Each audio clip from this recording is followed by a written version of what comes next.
Okay, they got the memo. You can stop with the angry emails. Age of the Primes, Skybite, today on Guerrilla Reviews. Yes, years after the previous version and the realization that RID 2001 is indeed marketable, we have another Skybite. And I must say, having the Cybernetic Shark of the Decepticons is a nice thing to have once again, especially since the design has been made to be a more flat one as opposed to the curved one of the previous model. Now, I don't know where mine went. Don't ask me. Now, I will admit that this one may not have all the bells and whistles in terms of paint and all that stuff, but the design is actually much more intuitive. Plus, it actually has articulation. You can bend the tail, like so. You can spin this manually. No spinning gimmick on this one, but that was just kind of intrusive anyway. The fins can rotate, and you can not only articulate the jaw, but the head itself. Yay. One other interesting thing is that if we open up the jaw here, it doubles as weapon storage in robot mode, but he does have his little mouth guns. Getting them out is going to be a pain if you don't have fingernails, but you can plonk that in the mouth there.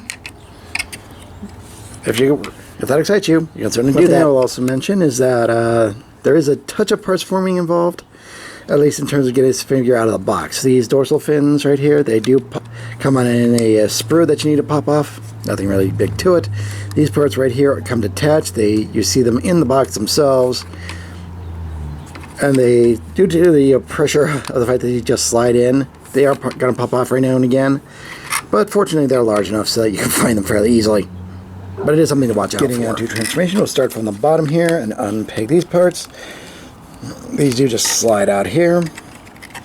I will mention that these side panels here do tend to like to pop out every now and again. Just something you gotta watch out for. So, no, it isn't perfect, but nothing really is. Now, is it? Okay, come to the head here. Kind of separated that part out. It's all in this assembly here that you can just kind of bring down, fold out, bring down, and hinge and rehinge for the legs. Separate. So now fold these parts. Sure, now. Actually, yeah. Fold down and then fold down like that. Come up here. Separate the back, which can be a little. This is a new figure, so this is going to be a little tighter than anticipated. There we go. Bring down and twist. Yes, you can see the head right over there.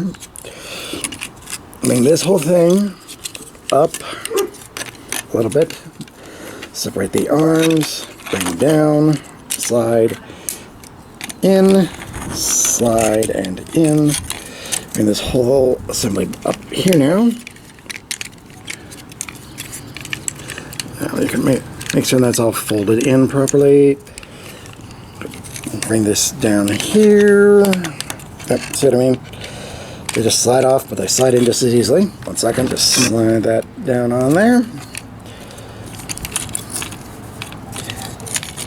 Twist the arm around and Skybite. Now on the backpack, make sure it's like this because there are tabs which tab into the head, right? Well, the shark head anyway, which hold all this into place, which you're gonna need because yeah, that is a significant backpack. There you go. Beautiful. In robot mode, yes, those are some epic shoulder pads he's got. But interestingly, you can take out these dorsal fins, put him in his hands for a sort of bat'leth / crossbow type thing. Or if you prefer, put this part, which was in the mouth, in his hand as well. Options. I love that. Articulation, head is on a ball joint, but it's rather limited due to the design of the head itself. Shoulders are on a universal joint. You do gotta watch out for this part here because they can pop off every now and again. I just want to be careful anyway because they might break if you're not careful. Shouldn't be a problem, but it's something to watch out for anyway. Mushroom peg and swivel joint for the elbow there. Rotating hand with 1, 2, 3, 4 joints. They don't quite do the same. Well, these two go up and down, these two go side to side. Do with what you got. Wrist does rotate, but it's at a weird spot that does. Move the fist inward if you want to do that for some reason. It's probably because for the shark mode, in fact. Okay, anyway, waist swivel, ball joint, actually universal joint for the hips, 90-degree knee bend. Now, the ankles are kind of where it gets crazy because you get a nice deep elbow bend along with a foot tilt, so you can definitely get some wacky reaction poses with Skybite here, if that excites you. Now, is it perfect? No.